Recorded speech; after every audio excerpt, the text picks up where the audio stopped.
Ali, who are you texting? Oh yeah, you have friends? Oh, you're rich.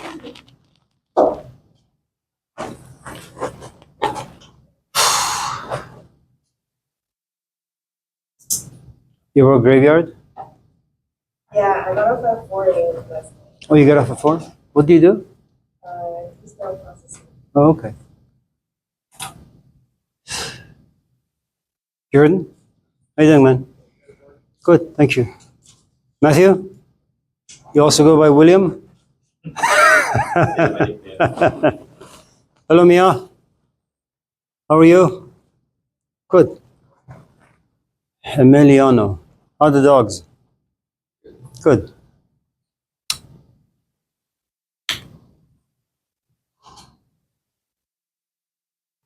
How's your mom? Good. What's she up to these days?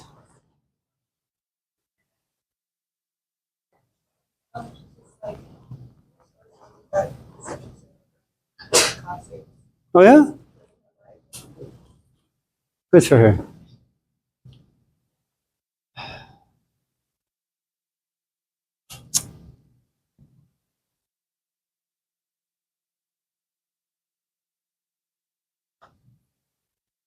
Sarah, you're 31, you said?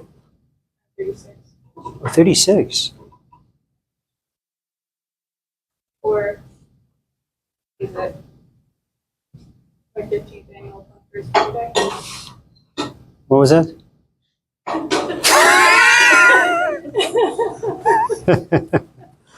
Huh. You sound like a philosopher, always making things very complicated. Yeah, yeah. How you doing? Well, and then you write a book that no one can understand. I'm going to title it that. There was a Danish philosopher considered to be an existentialist, Søren Kierkegaard. So he gets together with this young woman, you know, I forget her name, Olsen something, and he has this problem. He knows that if he was to marry this woman, he's going to come down from the heavens. He's going to be going to Costco and Safeway and changing diapers, and you know, says, I don't want to do that. I'd rather just sit and read books and write books and those things. Hello. And she's, I think, 16 or 19. So he breaks off the engagement. She's devastated. He goes somewhere, sits on top of the mountain, try to figure out exactly what he has done, and if there is a way he could go back and marry this woman. After a long introspection, self-examination, he begins to study the life of Abraham and his two wives, Hagar and Sarah. He says, yeah, it's possible to have the lion and the lamb as well, or to live in the city of God as well as the city of Caesar. He goes back, but she's no longer around. So he goes somewhere and writes a book, 2 volumes, either or. It's gonna take you a few lifetimes, to read the books, to understand. So it reminds me of what you said about your age and 15th year anniversary. All he had to do was just say, you know what, I made a mistake. But no, he has to write 2 volumes of nonsense.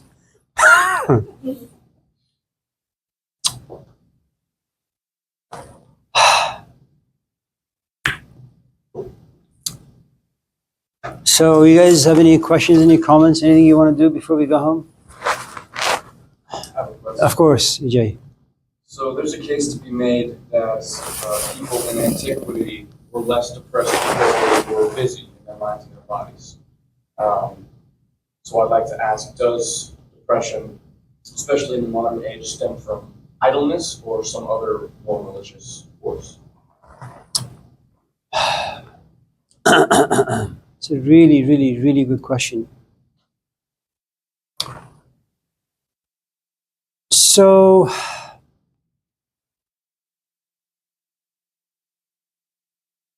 so, so,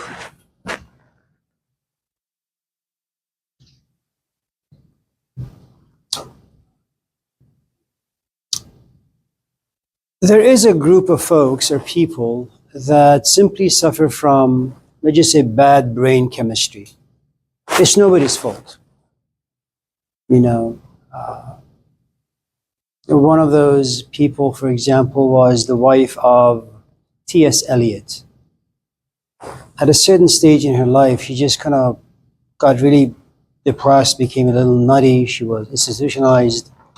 But ultimately, the point I'm trying to make, it's not because of any life events. In other words, there are no external influences or events that descend in your life and all of a sudden you try to figure things out only to realize you don't have the proper tools and then you descend into depression. Some people simply have bad brain chemistry. Yoga is not going to do much. You know, what you need is you just go to Kaiser, find a doctor that can understand who you are, what you are, give you a scan, come to realize that there is simply a dark spot somewhere in your brain, gives you the proper medication, and then you're on your way. That's one aspect of depression.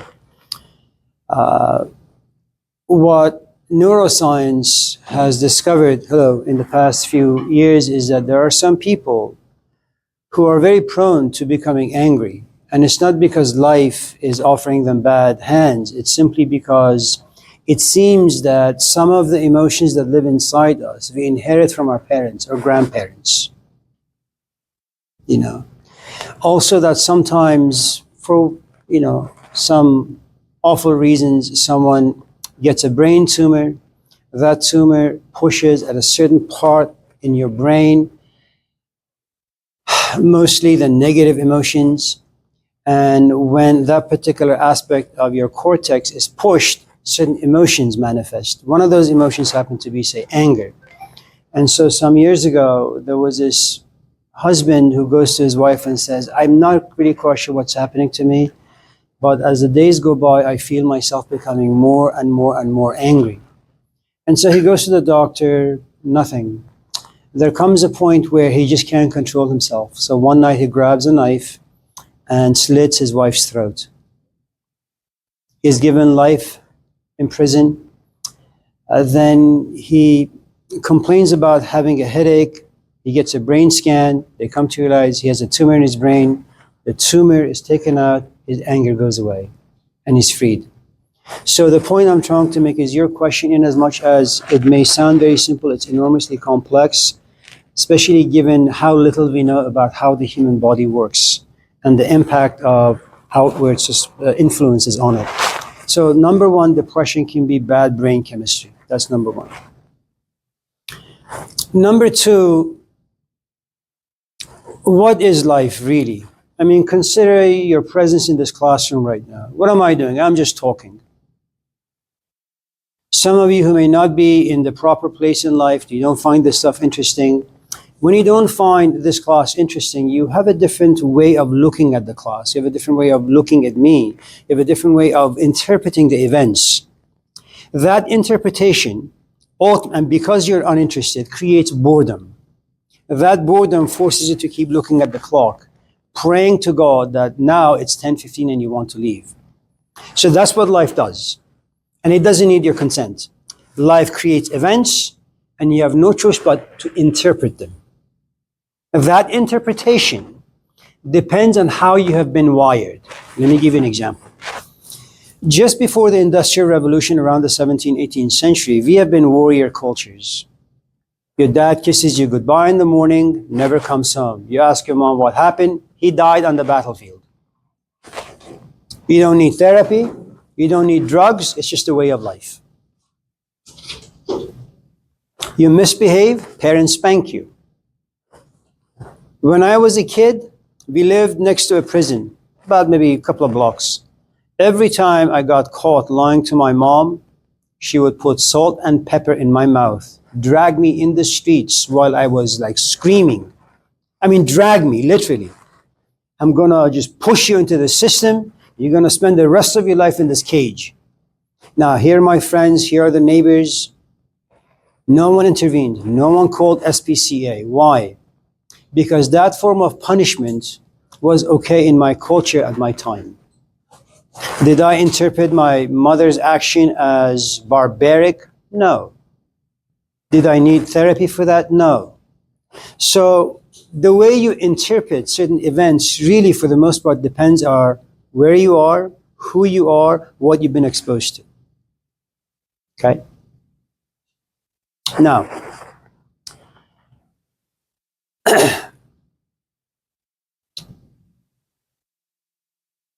depression has to do with disappointment.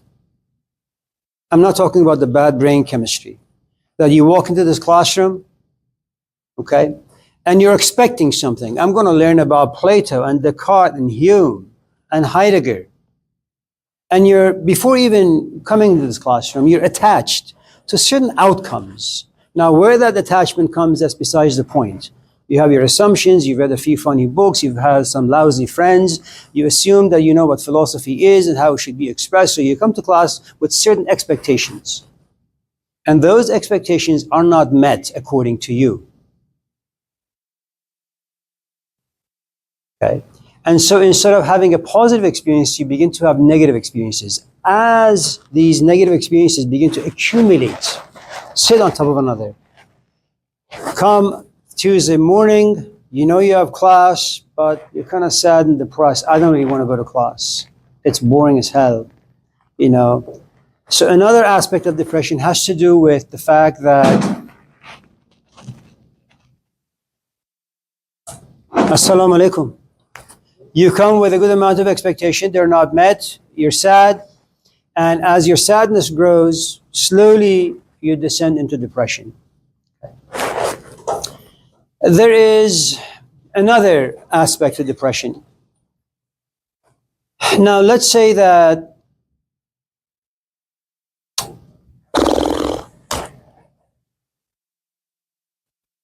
I love my wife. I have to think about that twice. Let's just say I love my wife. Okay. Before we talk about my wife, let me just say this. This new phenomenon that took place, especially in the West, around the 18th century after, again, because of the Industrial Revolution, because of the abundance of goods, because of privilege, because of power, the assumption that every student now in this room has is the following. I don't need to do anything for life. Life owes me. The world owes me. I need to be rich. I need to be popular. I need to be on Tinder. I need to have 5 billion followers. Even though you're a piece of shit and you haven't done any good thing in your life, you come to this class assuming that you're all that and the entire universe owes you happiness. That has not been our story for thousands of years. For most of humanity, our story has one of sadness and disappointment. No one walks into a marriage for happiness. No one gets a job for happiness. No one buys a house for happiness. All the stuff is new. Romantic love, the way that we practice, play with it these days, relatively new. Less than 100 years old on a public domain. And because it's brand new, we have no idea really what to do with it. How do you control the sexual impulses? Contraceptives, 1960s. But what is your relationship with sex now? Is it casual? Is it committed? Do you need to be loyal, responsible? Or is it just one of just a thing to have and pass by? So these, for the most part, are just brand new stuff and we're trying to play with it. Now,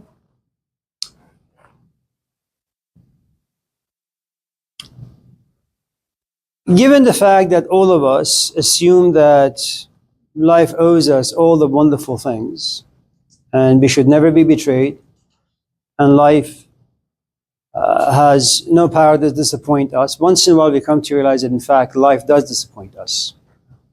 But our culture doesn't ready us for that.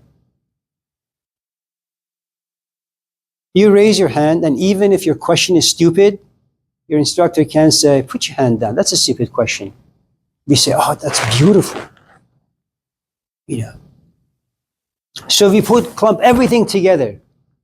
The intelligent, the wise, the stupid, the idiot, they're all equal, when in fact they're not. So when the idiot gets called out, all of a sudden they become sad.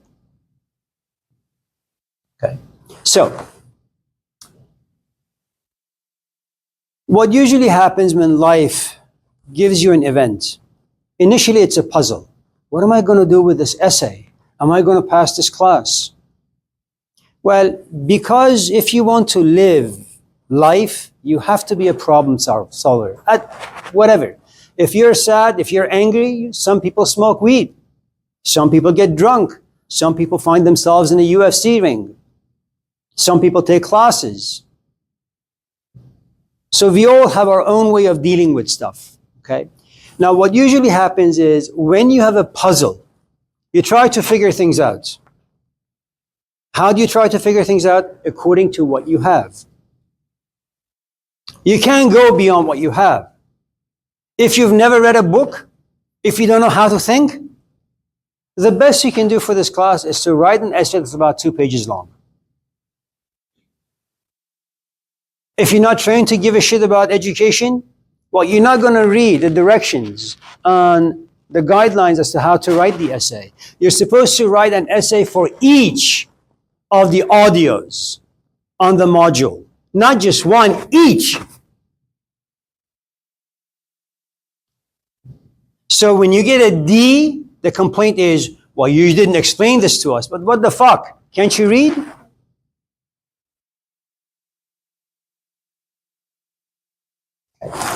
So you keep trying to fix this puzzle, then you get annoyed a little because it's a little complicated. Then annoyance becomes one of irritation, and then frustration, and then confusion, and then you're angry because your instructor wasn't clear. You're angry because now you got 4 jobs. You're angry because your parents divorced. You're angry at the entire world because right now you're here, and it's not your fault, it's the world's fault. Then you get angry. Okay. There comes a point where you try to kind of contain your emotion, i.e. anger, only to realize that you can't. Other people judge you. You judge you for being an infantile punk, okay? And then you have the entire community, imposing their judgments upon you. And then you get sad. Then you think about your position in life. Then you get depressed. Now, the problem with depression is that whatever control you had, whatever will you had to fight to fix this puzzle, depression takes everything away. All you have is darkness. It's not yet chronic. Because the moment anything becomes chronic, it means that it has now leaked into every aspect of your life. I had a friend chronically depressed for the past 30 years. She went out on a date just to give herself a little sunshine. She takes this guy home so that she could have sex, so she could have 10 minutes of pleasure to forget everything about her past and her gloomy future. She tried and tried and tried. Eventually, she looked at this man and said, "You need to leave my house." He left. This woman called her mother. "It is your fault I can't have an orgasm. Because every time I really want to just have fun with life, have an ounce of pleasure, my past intervenes." So this idea that someone is depressed, these emotions that are heavy, they have a past. And without knowing the past, you can't get rid of it. If you're dating someone who's chronically depressed,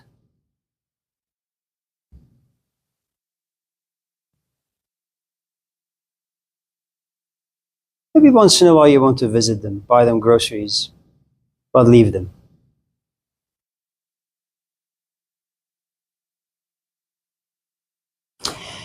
Now, one of the ways that you can come out of depression is the following. How do you fix anything? First, you get to know what the problem is, okay? Then you get to go and look for tools that are related to that particular problem. Then you try to figure out how to work with those tools. Then you begin to apply those tools. Let's say you have some anger issues, and let's say temperamentally you're made of fire. There isn't much you can do. You can only create or make some modest adjustments to your crappy temperament, which was given to you before your birth, okay? Now, you can read Stoicism, okay? And that does the following for you. You're going to be angry about 60% of the time. The 40%, you remember you read some Stoic philosophy. Every time you get angry, for some strange reason, you remember what you read. So you contain your emotion. You can't change, sure, what you are, but tools can only help you adjust yourself just a tiny bit. That's all they can do.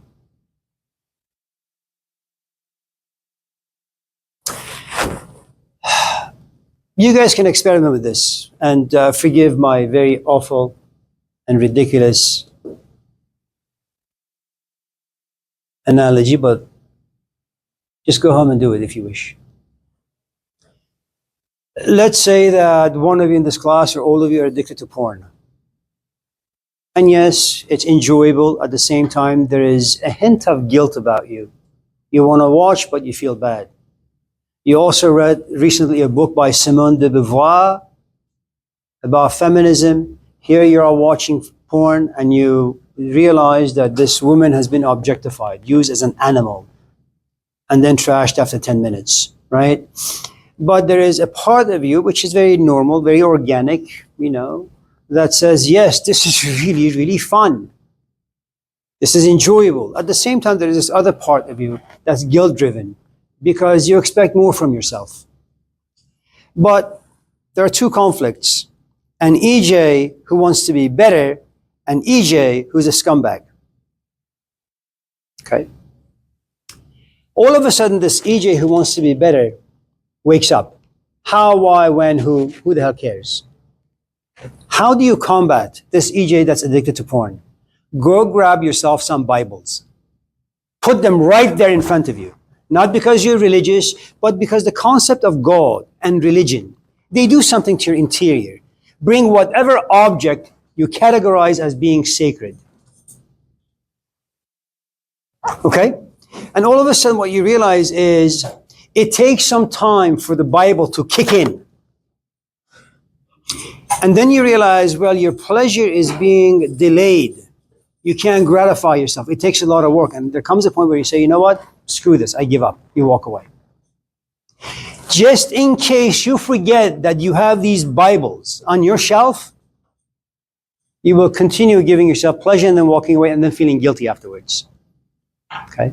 So remember, one of the ways that you can come out of depression is by having tools. Now, because you're a novice, you won't know how to use these tools. It's like any sport. It's like any game. It's like any art you want to become proficient in. You try, you fail. You try, you fail. You try, you fail. If you're lucky and not give up, maybe you'll succeed. It's no different than any alcoholic who governs and guides a community of people who suffer from the same addiction.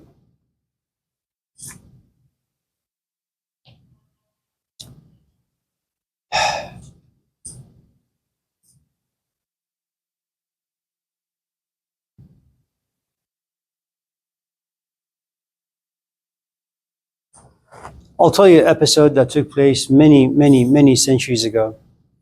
So when my daughter was very young, she said, "Dad, can I get some Jumbo juice?" And because I love my kids, I said, "No." She said, "Please, no. Please, no. But the temperature is 900 degrees. I don't care." She starts crying. It's one of the best ways we can manipulate another human being. Was I manipulated, exploited? Absolutely. Did I turn around and go to Jumbo Juice? Definitely. I found her in a better mood. So I said, how do I combat this? Because she's just a tiny little thing now. And life is filled with crap like this. So I said, listen, you know what's happening in Gaza right now? Let me take you to some place in Oakland. I want you to take a look at some tents and some of the people who live in it. I want you to understand, the value of tears and what you should cry for and what you shouldn't cry for. So next time something bad happens to her and when I'm dead, maybe she'll remember this narrative. That when her husband leaves her, or one of her kids die, she can realize that there are other people on this planet who have it far worse. And that'll keep her from depression. Tools. Assalamu alaikum. Does that?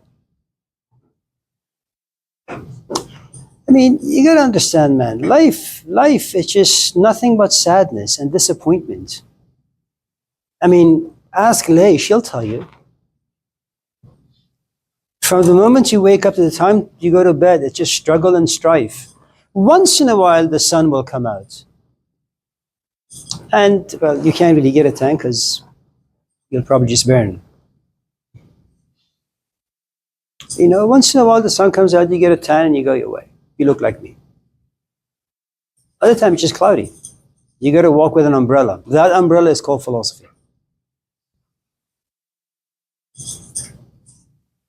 No one escapes it.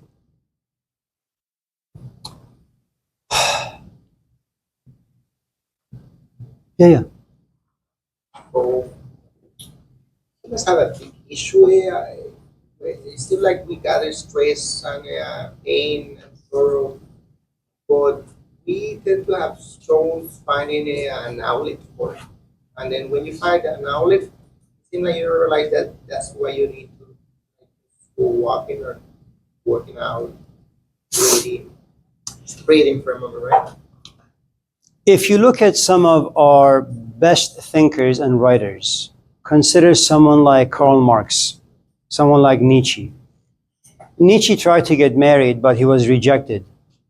The first time he was rejected on the second date, the second time he was rejected on the first date, right? And so, but he doesn't shy away from telling the rest of us a few things about how to have a happy marriage. Even though this guy had no experience in marriage, taking out the trash, washing dishes, getting into conflicts with his wife, right? But what he does to cope with the fact that there are certain things in his life that makes him insufficient, he writes. Karl Marx, he doesn't have any money. He doesn't know what to do with the poverty and the cruelty that he sees in the factories every single day. He writes. And the point I'm trying to make, Mike Tyson, what is he going to do with his anger? Well, if it wasn't for the boxing ring, well, shit, he'd be in prison. But not only does he know what to do, Costamoto, that's what he does. He sees this guy has a lot of anger. With some training, he's also very strong. With some training, he can be really, really good. In fact, become number one, right? And he was that. He gets fame, he gets rich, and that's his outlet. The moment he loses his outlet, the venting mechanism, then his life falls apart. Bjorn Borg, he was one of the best tennis players the game has ever seen. It was called the Iceman. He showed no emotions. After having lost Wimbledon and US Open to John McEnroe, this is the 1980s now, he announces his retirement after US Open, 1980, I think it was 1981. He announces retirement, okay?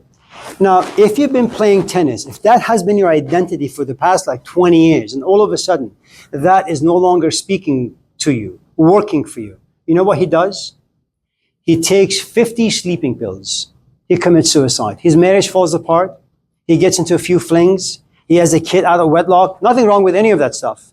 But the point I'm trying to make, the tennis court was his venting mechanism. He would go there and express who and what he is.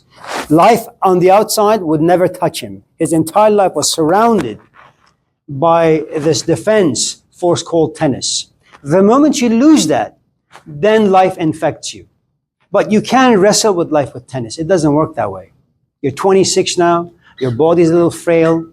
You no longer want to be on the tennis court. The point I'm trying to make, if you can find a way to escape from the miseries of life, however way that works for you, do it.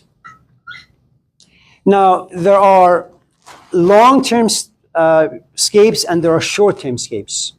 You have anger issues, you want to drink it away, fine, drink it away.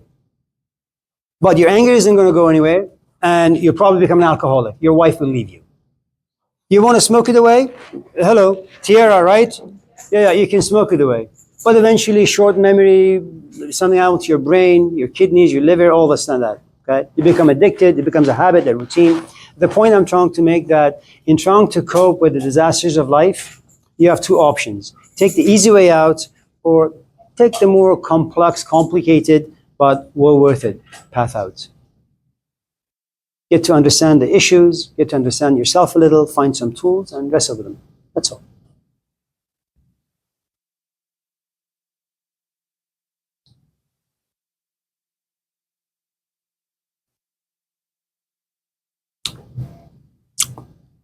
Leah. Can modern humans ever recover the skills lost after the Industrial Revolution, such as articulation, nonverbal communication, verbal communication, the ability to cope with the millions of life?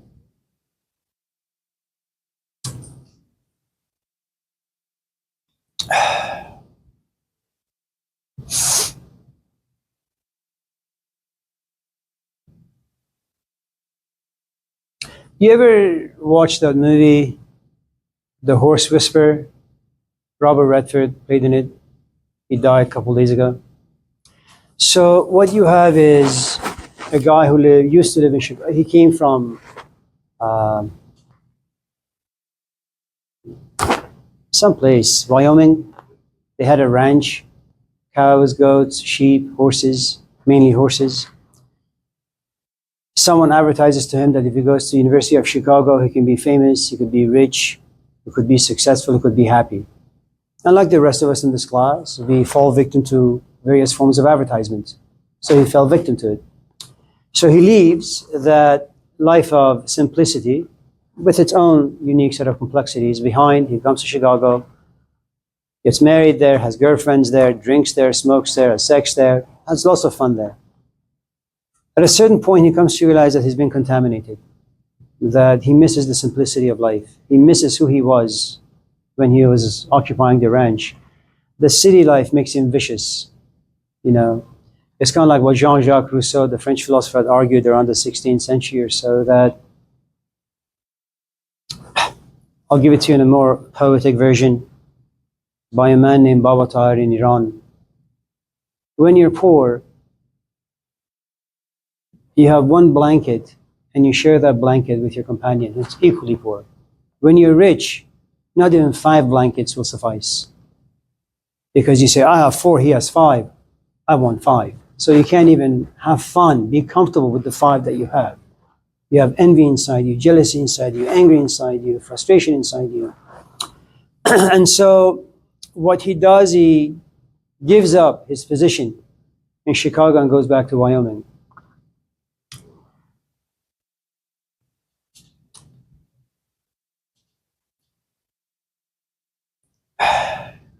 Every physical space creates its own set of advertisements, and every piece of advertisement creates its own set of emotions. That's what it does. Now, your question is, what do you do if you've lived in a city? One of the best examples of your question, or response to your question, comes from a story that was written some 5,000 years ago. It's supposedly the first story ever written down for human beings. It's called the Epic of Gilgamesh. And what you have in the story are two very, very, very, very different human beings. One whose name is Gilgamesh, who lives in the city. Okay. And he's not given value because of his humanity. He's given value because he's handsome, exterior looks, he's rich, and he's powerful. Okay. And the story comes to tell us, this is like 5,000 years ago, right? That if you're uneducated but you have power, whether physical, emotional, whatever the case may be, because you're uneducated, you will exploit people, you will abuse people, you will push them around. That's what you do. If you're very, very attractive, if you're very articulate, and you have some magnetism, you're going to have lots of sex with lots of different people without being committed. You won't be loyal to any of them. That's what power does. Okay.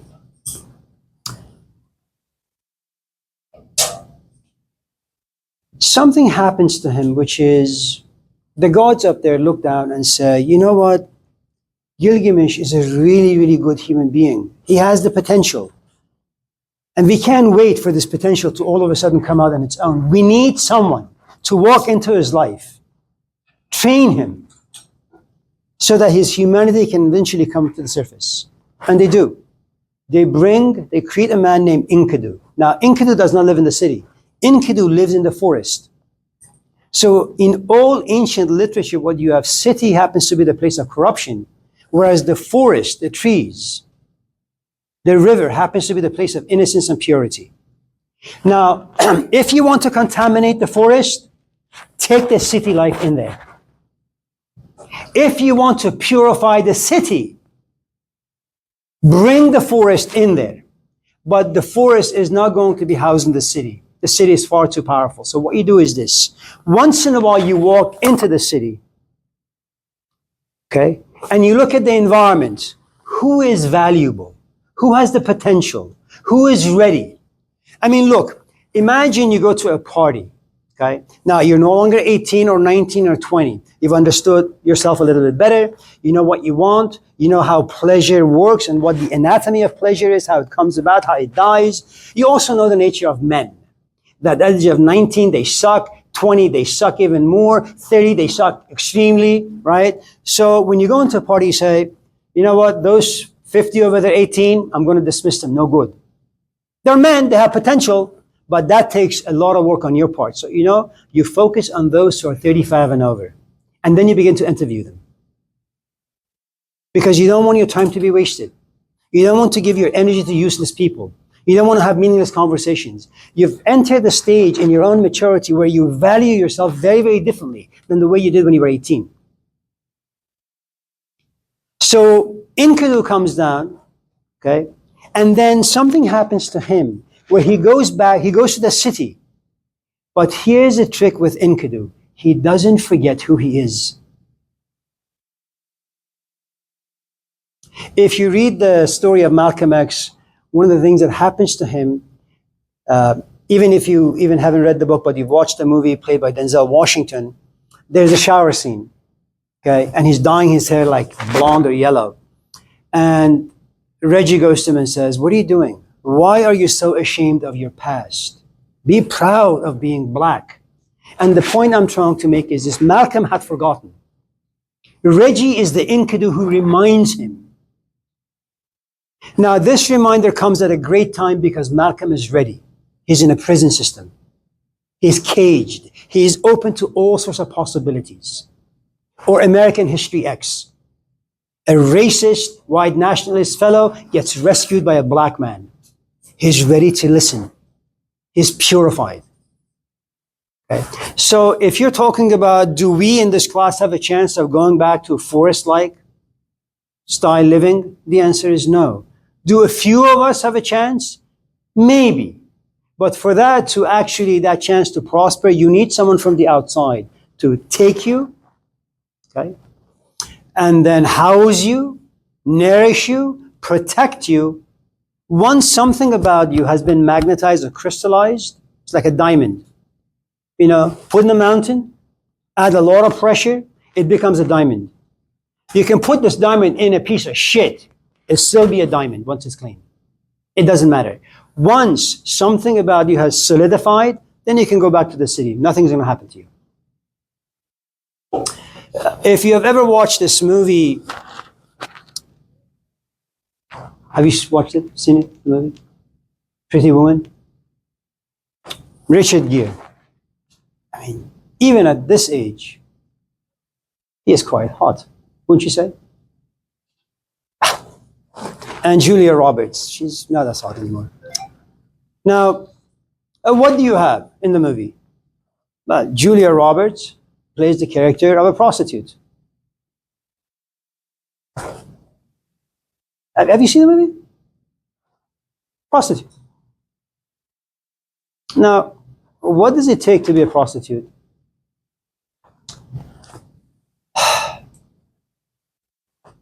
Put abuse aside, you just realize that you don't like your parents and you move out. At a certain point, you realize that money is very important, but you don't have any. The only asset you have is your body. Initially, of course, it's going to be very tough. You're going to think about this thing twice, maybe thrice. Should I do this? Maybe not. Should I do this? Maybe not. After a while, you realize that, there is rent. There is a growling of your belly. And someone looks at you and says, hey, $50. You say, okay. A good amount of guilt. But when you do something over and over and over again, the guilt goes away. We become numb to it. And that's how it is. We forget. And all of a sudden comes this man, Richard Gere. How much do you charge? And if you've seen the Barbara Streisand movie, I don't know what it's called. It just takes place in a courtroom, nothing else, just a courtroom.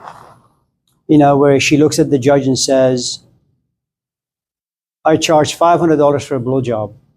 I charge $750 if I was to kind of dance for the customer. I charge $1,500 if I do A, B, C, D. Now,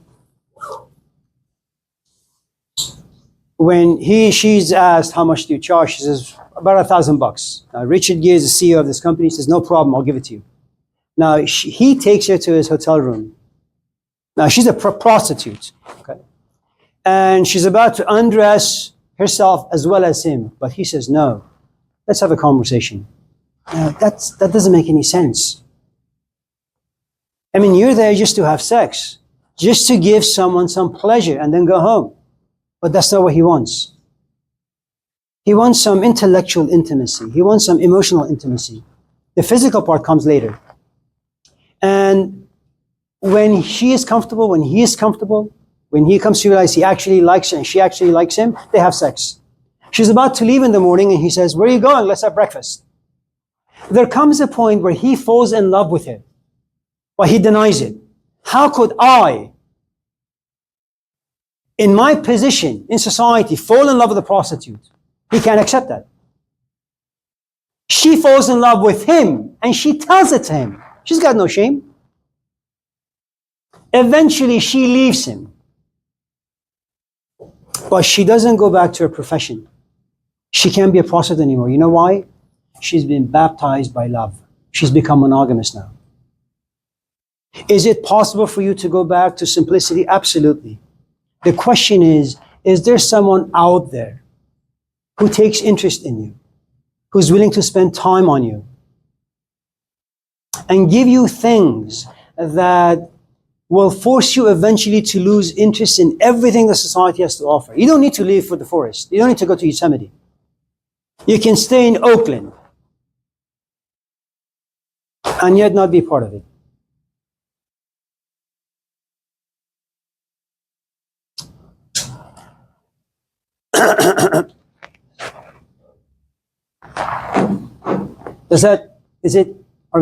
Let's move on. Matthew? Jordan? Honey? They?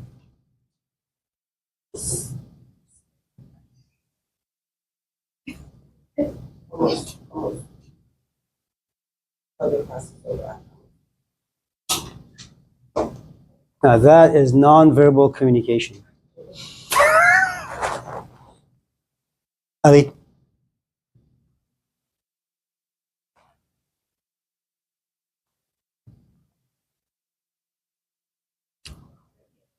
I'm sorry? Sure.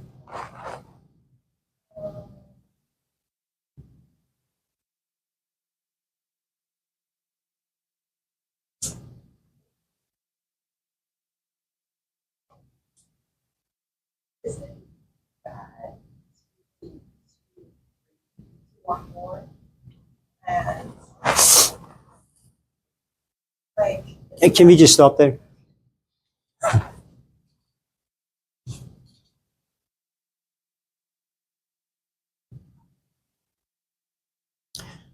Are you greedy for pain? No. Why not? So the first thing you need to understand about greed is if something does not give you pleasure, you're not going to go looking for it. That's the first thing about greed. It's rooted, housed in something that makes you feel good.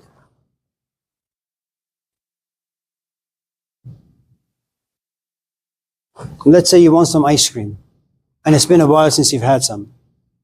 You go Baskin Robbins or Costco, you steal some ice cream, okay?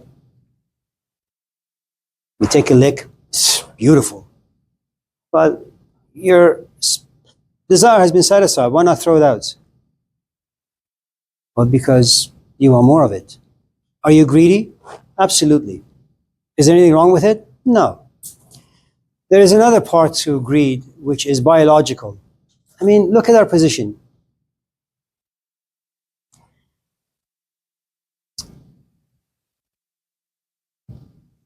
It's really only been recent where food has been in abundance. Costco is new. Safeway is new. You had to stand in line for a pound of meat. I mean, consider the Middle Ages. You know, parents actually gave one of their kids away to the church, either as a nun to be or a monk to be. Why? There was no food. Parents did what Abraham did. You give one of your kids away to God. And not because you're religious. It's because your kids are dying, there is no food. So just in case someone gives you a loaf of bread, you'll beg for the second loaf, even though you can only eat half of that loaf. Why do you ask for it? Because you know tomorrow there may be no bread left anywhere. There is something about us, without us being aware, that knows the scarcity of things. At any time, things could be taken away. There is a part in all of us in this class that you have some money in a savings account, the Bank of America. But there is something about this as politicians cannot be trusted. Banks can't be trusted because they sleep with politicians. At any time, the housing market could happen again, the crash. Where behind closed doors, these goons are going to play games with people's lives. So what are you going to do? You're going to buy a safe. You're going to put your valuables in that safe just in case life betrays you, you have something in the background. Greed is good. You do it because you want to protect what little you have. What if you don't have a little? What if you already have a lot? Now, there are stages to greed. Sometimes you're just greedy for food. But you realize you have a fridge in the kitchen, you have a fridge in the garage, and you have a fridge outside. Okay? And they're all packed with food. Once that desire has been satisfied, you enter into boredom. Buying food and storing food is no longer as interesting. Now you move to the next stage, power. Why don't I go to school and get like my high school diploma? Well, that's not really enough because you define education and success differently now. You know, you define your status in society differently now. Maybe I should get a bachelor's degree. You don't even need them. Maybe I should get a master's. Maybe I should get a PhD. Maybe I should get a postdoc. The element of discontent. The fact that we are born and wired to be discontent, unhappy, miserable, incomplete, forces greed and curiosity. We're not curious because we are scientists. We're curious because we're greedy. And that greed leads to scientific discoveries and revolutions. Sometimes, look, a lot of the people we have in the tower building, all the deans, the vice presidents, the presidents, you know how they started? They're all punks. Insufficient, incompetent people. Tiny little students in the classroom. Then they get degrees. Then they say, oh, maybe I should go into teaching. And they do. After a while, they say, you know what? I don't really want to talk to people. I don't really want to see people, look at people. And they go on the internet and they learn the buzzwords. If I want to apply for a dean's position, what should my language look like, sound like? And then they get an interview. Now, how much do you make as a teacher? Let's say 50,000. How much do you make as a dean? 100,000. Do you need the money? No. You don't really need the money. What you need is the upscale in social status. Why? Who the hell knows? I don't even think they understand it. Maybe someone has a sick husband, maybe a sick child, maybe they want to send their kids to private school, they need money. Okay? And there comes a point where, like a shark that tastes a little blood, you say, oh, well, this wasn't too bad. I was a nobody. Look at me now. I am a somebody, but I want to be more of a somebody. Why do I just want to be a dean? Hovering over like 10 departments. Let me be a vice president.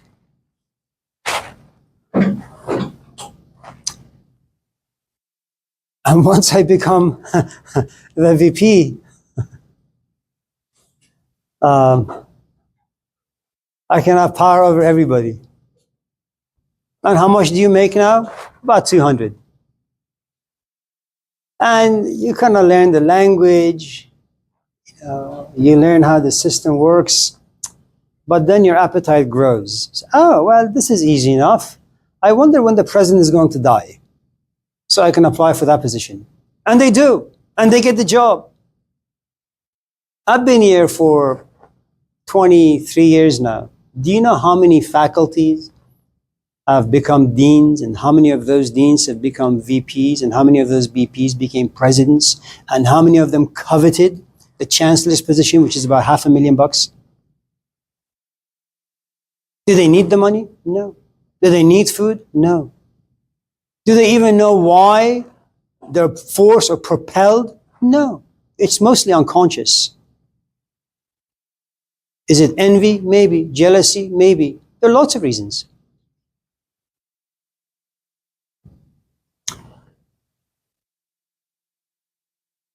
At your age, greed is really, really good.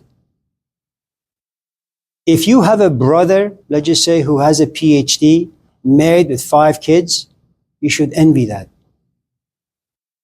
Don't be like the Aesop's fable, the sour grapes. For those in this class who know the story, that you're lazy, you're incompetent, you're insufficient. So every semester when you take classes, you drop the classes. And who do you blame for this? Your instructors. They're boring, they're this, they're that.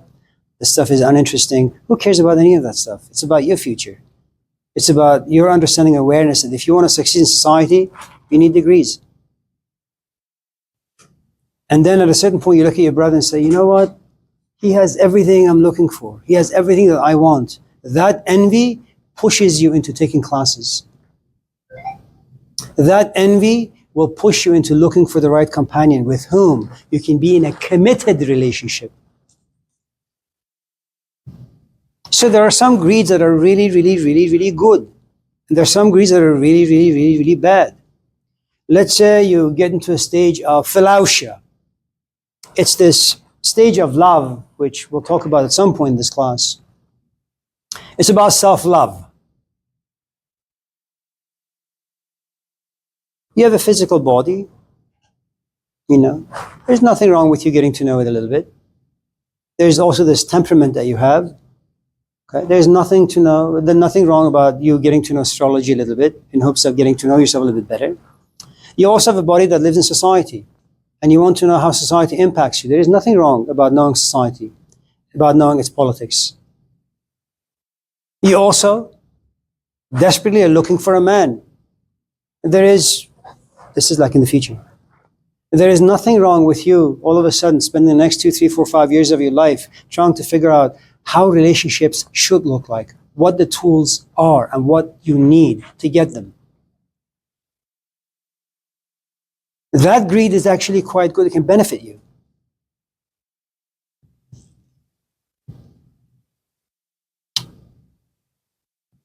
So good luck. Yeah, you need more greed. Oh, yes, Lay.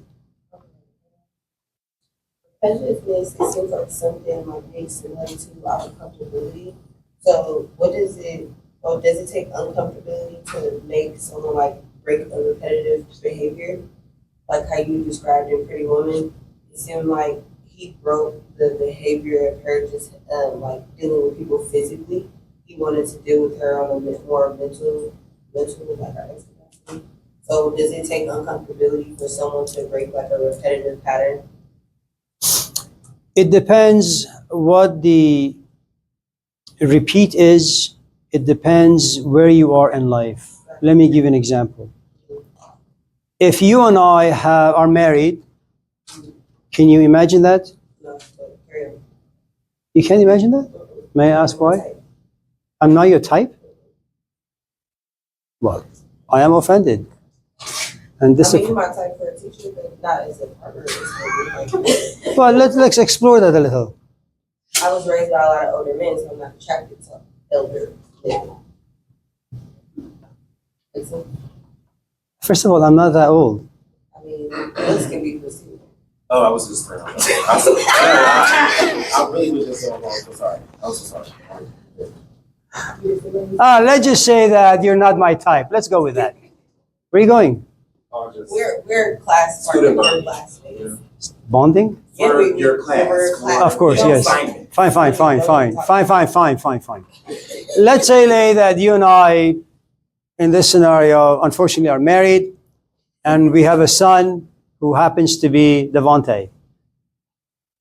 Swing there. Right. That sounds about right. Now, Devante is about 5. He's not the young man that he is now. All right? He's only 5. Now, the truth is, let's say he comes to class at the age of 5 and says, when something keeps repeating itself, like Groundhog Day, it gets boring. Then as his teacher would look at him and say, well, do you think it would be more exciting if you were to go home and realize that your father is no longer there? He's no longer in the picture? That would create some changes. It would be exciting. And because he loves his father, he would say, no, I want that story to continue for as long as I live. I love my parents. So the point I'm trying to make is some stories need to continue, at least for a while. The other thing for repeatability is the following. You do the same thing over and over again because it gives you pleasure. There comes a point where pleasure has a lifespan. It just dies, it hemorrhages, it suffocates. It's no longer fun to be around. That's the point where you say, you know what, I want something different in my life. Imagine you and Devante are in a relationship. Can you imagine that? Because he's not your type.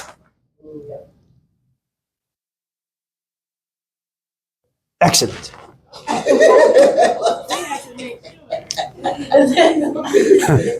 Since no one on this planet is your type and you're going to die lonely and miserable, fine. She's what? She's picky. Selective. That's good. It may not be. Now, the point is, now imagine you and him are in a relationship. Now, you're right, you're selective. You're at a place what we call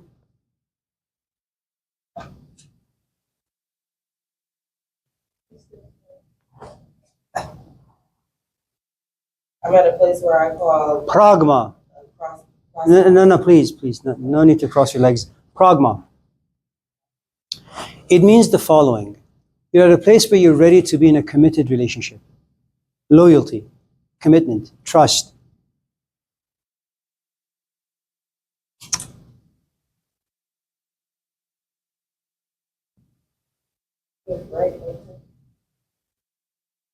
But there comes a point where just seeing his face and having pizza and watching the movie over and over again, it just doesn't do it for you.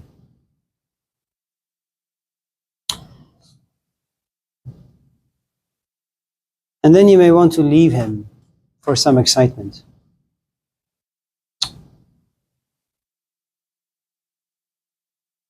There is also another thing that is the outcome of something that repeats itself over and over again. Imagine you and I are in a relationship and it's brand new. And the newness creates a mirage, maya, illusion, that now you can be happy. Now you can be sufficient. Now you can have wings and you can soar to the sky. you need to realize how you have been deceived by your own self. There comes a point where boredom hits you. And then you say, if you want self-knowledge, where you say to yourself, you know, when I was 18, I went to Mike. That didn't make me happy. When I was 25, I went to John. It was good for a while, but I wasn't happy at the end. Then I went to Costco and bought myself one of those video game stuff. What do you call it? A console, PR5. There you go. Thank you, Tiara. Right? And at the end of each path that you take, you realize that only misery and gloom are waiting for you. Then you say, this is very interesting. It doesn't matter where I go. It doesn't matter what I touch. In the end, Dante was right. Whatever human beings touch, it turns into dust. So what exactly should I be looking for?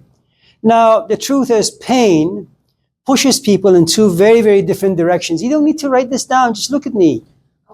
Pain takes people in two different directions. Either pain is too much, too uncomfortable, where you try to sabotage your desire to understand and gain some wisdom, insight, and you drink it away, smoke it away, sex it away, find another form of entertainment, or you say, it seems that everything under the sun functions the same way. Is there anything that has no bottom?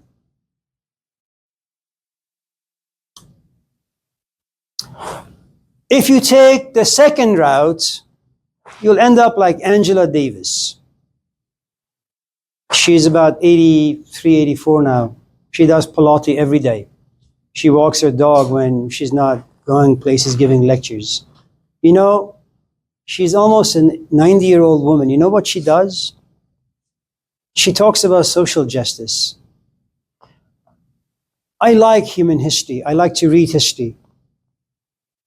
I haven't found much justice in all the readings I've done in the past, like 50 years. Justice, it seems, is like a bottomless pit. The more you think about it, the deeper it goes. What it means to be black in America, that's another thing she's occupied with. It has no end to it. Devante has an end to him. After a while, he will prove himself to be useless. This class, what? We talking about figuratively, right? Not this one. Yeah, sure. I mean, most of the things that we touch, you know, at a certain point, you just realize it's just no good. So greed for those things are good, the things that have no bottom. Pain is good, only if you can remember certain things. Now, there is nothing wrong with getting into relationships and being burnt. As long as at a certain point you can be put on pause, sit back from a distance, look at it, look at what made you attracted to this person in the first place, what you expected, what you desired, what's wrong with those expectations and desires, what's wrong with you. Is it true that you were selective? Yes, but you were selective in all the wrong ways. The other thing with routine is, look, for the next 14 weeks, Lay, you know exactly how your life is going to be. Tuesdays and Thursdays from 9 to 10:15. That is power. You know exactly. You don't need to call 1-900-PSYCHIC. You know your future. Why? You signed up for a class. This class will give you a routine. In good days, bad days, you know where you got to be. And you know what you got to do. There's no escape from it. Unless you just don't care and you're okay with an F. That routine gives you the ability to look into the future and say, this is what my life will be for the next 15, 16 years. And anything that comes in the way of that, you will reject. Routine is good. Now, there are some things that you need to understand. Your physical life, it demands a routine. Have a routine job, have a routine boyfriend, have a routine class, or whatever. Have a routine components that make your life livable. Then comes your creative parts. If you're spiritual, religious, do that. The Spirit of God inside you. That part doesn't belong to life. Life, in fact, will do whatever it can to kill it. That needs to have no routine. Once in a while, it'll come out here and say, this class sucks and it's boring. Raise your hand and tell the goddamn instructor. Now, will that jeopardize your final grade? If the instructor happens to be small-minded and an ass, possibly. Okay? If the instructor has some wings, probably not. Maybe that'll earn you some extra credit. Okay? So there are two parts to you. There's a part that needs to be wild. And there's a part that needs to be very, very tamed and socialized. Know these two parts. If you're highly spiritual, but you got no money, the rent will kill your spirit. If you're all about rent, there comes a point where you look yourself in the mirror and say, what benefit is there for lay to gain the whole world but has no soul? Does that, is it? Let's move on. No. I was just trying to figure out the conversation. The what? You was here for 23 years, right? Yeah. You was talking about the, Yeah. years and everything. Yeah. What kept you as a teacher for 23 years? What brought you here to us as a teacher? Was it, I just have still been trying to figure out what moves you. That was a bunch of action. So I was just trying to figure it out. Is it the passion for teaching? Is it passion for confusion? The what? They're asking you why you do what you do, why you come here, why you've been coming here for 23 years to talk about the stuff that you talk about in the past. I'm not trying to You've been confusing us for that 5 weeks. I just want to know, is it the joy that you get from that? You like this, it's right? I'm just a translator. Like. I guess you guys don't like committed relationships? You know. So,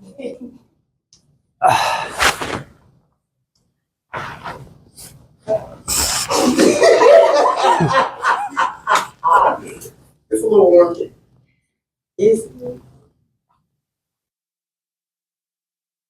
well, since I don't really enjoy, so let me respond to your question in this way. Most of the things that happen to us in life, in many ways, they happen to us accidentally, without us knowing. Most often, we don't really know what we're good at or what we're bad at. Initially, you assume that if you read a couple of books about romantic relationships, the next time you fall in love, you'll be like a Jesus Christ of like love, right? And then you get into one and realize how bad you really are. So we're working with a lot of blind spots, and we don't have too many reflective abilities to kind of look back or look to our sides to figure out what path we should take. Now, the way, at least for me, I did philosophy is that it becomes a very reclusive exercise. You sit in your room and you read. And you take what you understand to your teacher and he slaps you left and right for the next 10, 15, 20 years. Okay? Then you realize that, and this is where the envy comes in, you realize your sister is a pharmacist, your brother is teaching at some college, and you're washing cars. Okay? Now, for the longest time, I was okay with washing cars, but I get a little older, something about my psychology begins to change, as it does for all of us. And then you say, you know what? Every time we go somewhere and people ask what I do, and I tell them I wash cars, my mom just goes like this, And so I begin to apply for jobs, teaching positions. Now, here's the thing. If you have been living in a cave, coming out and talking about yourself to a committee of 20 people is going to be very, very tough. Because your task is not so much to be self-involved so that your ego can inflate. Your task is to kind of figure out what these ideas really mean and where you belong and how insignificant you are in the midst of the whole thing. I mean, look, I'm a tiny man living in Oakland in California, California in America.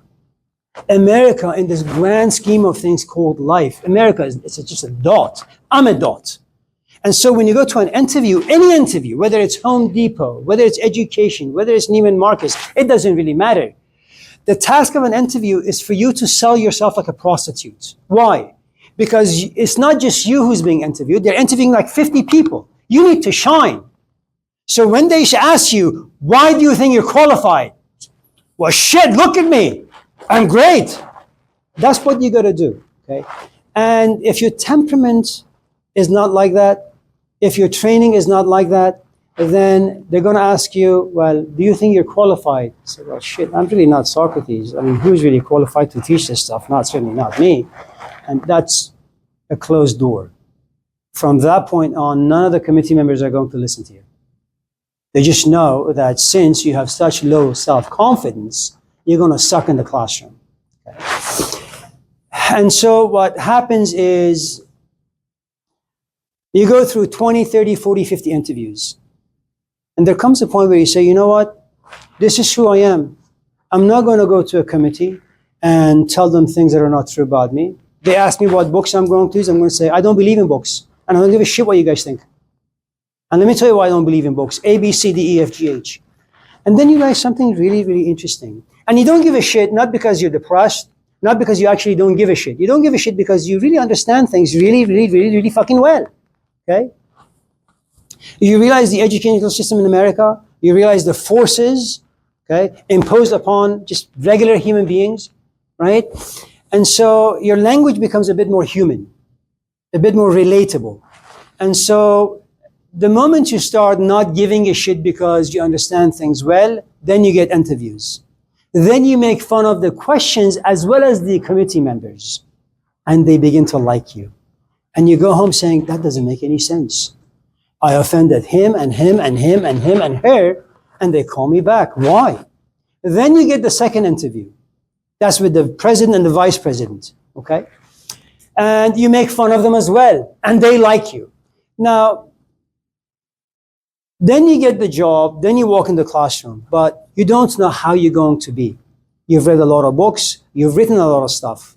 You think about things, but you don't know when words come out, are they going to come out as fire or are they going to come out as ice?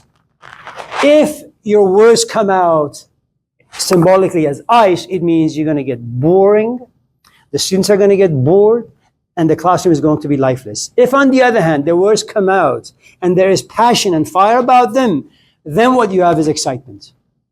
Now, that's a shot in the dark. No one knows who one is until they are tested.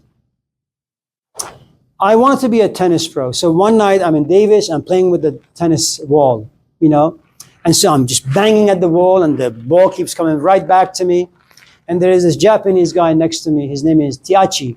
And accidentally, by the way, I ran into him at Lenny. He used to teach Japanese. So he says, well, you want to go play in the courts? I say, sure. And he was a great player. And I realized that playing with the wall is one thing. But with another quacking, living human being, that's a completely different scenario. I sucked. I lost 6-0, 6-0, 6-0. Right. Yeah. And like anything else in life, you move through stages. You walk into a relationship because you like the romance. Then at a certain different stage, you walk into a relationship because you realize that you won't have children. And then another stage, you walk into a relationship because you realize that, well, life is expensive. You want the romance, you want the children, but you want to be with someone who's got some money. Okay? And then you say, well, all of those things are good, but I also want someone who's like emotionally stable. And then you realize you don't really care about any of those things. What you want is, just in case you get sick and you call your wife or your husband and say, listen, I'm sick, I want to be taken to Kaiser. They say yes. Okay? So at different stages, your needs begin to change. When I first started, yes, I wanted to do A, B, C, D. I wanted to scream and shout. As you get older and you realize the complexities of teaching and learning and, society and politics and people and all those things, fuck it. I'm just going to go and have a good time and go home. No. Well, yes. That's all. But I think we have time. What? Well, we don't want do you think becoming unto emotion would satisfy a lot of problems?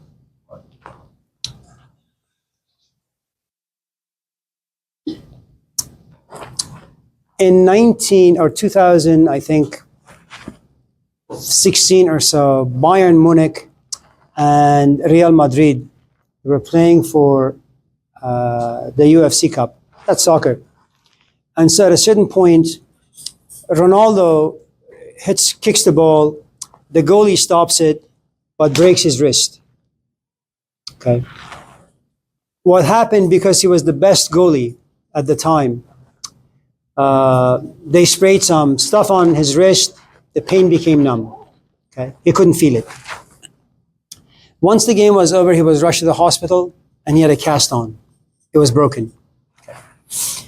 There are a couple of things that you can do with emotions. And when you talk about emotions, you have to understand there are some emotions that are negative, there are some emotions that are positive.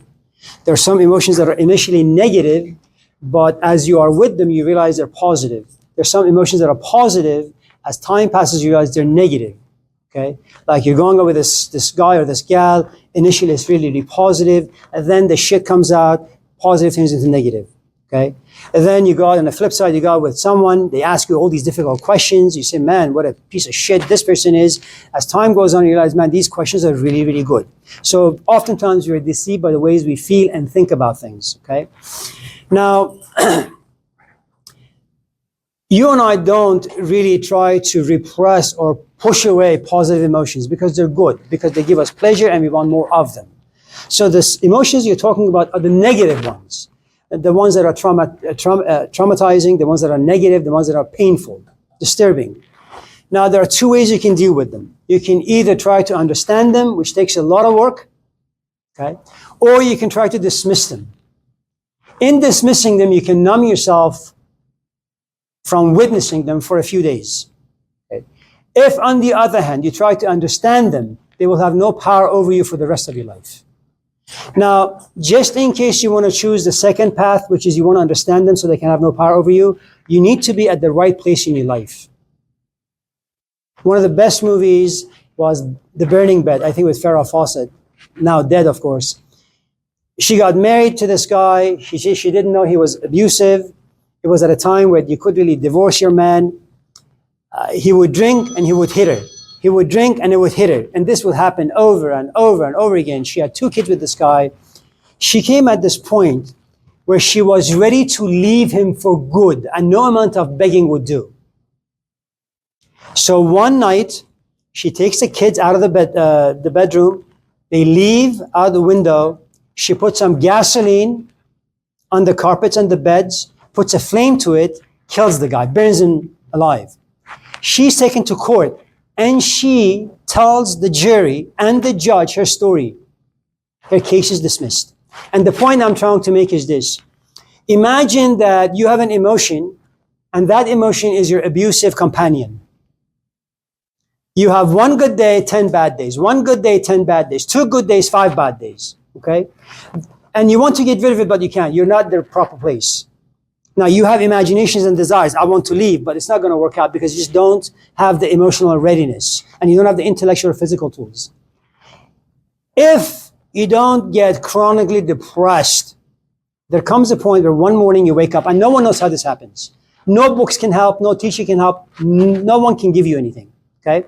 There comes a point where you just find yourself ready. Your bags are locked, load, ready to go. And then you kind of wrestle with the emotion. How long did it take you to be ready? 20 years. This is the only culture, as far as I know, that has a how-to every goddamn thing under the sun. You're sad? Let me tell you how to get rid of it. You're depressed? Well, let me tell you how to get rid of it. You're lonely? Let me tell you how to get rid of it. It doesn't work that way. This stuff has been around for thousands of years. The only thing that this culture is lacking, first, it's very young. It doesn't have the proper stories. So people are left to their own to figure out how to best tackle these problems in life. So if you have an emotion that harasses you once in a while, just think of it as a man or a woman who's in your life and keeps abusing you. And you want to leave, but you can't because you love him. And in as much as all of us don't enjoy some emotions, we like to have them around because anger gives us meaning. Depression gives us meaning. They give us purpose. You know who the demon is, who the devil is, who the culprit is. It's always my dad. It's always my mom. It's always my instructor. And as long as that happens, the enemy is always on the outside. Okay? There comes a point where you just get exhausted. You say, you know what? Fuck this. I'm going to fix this myself. I'm the problem.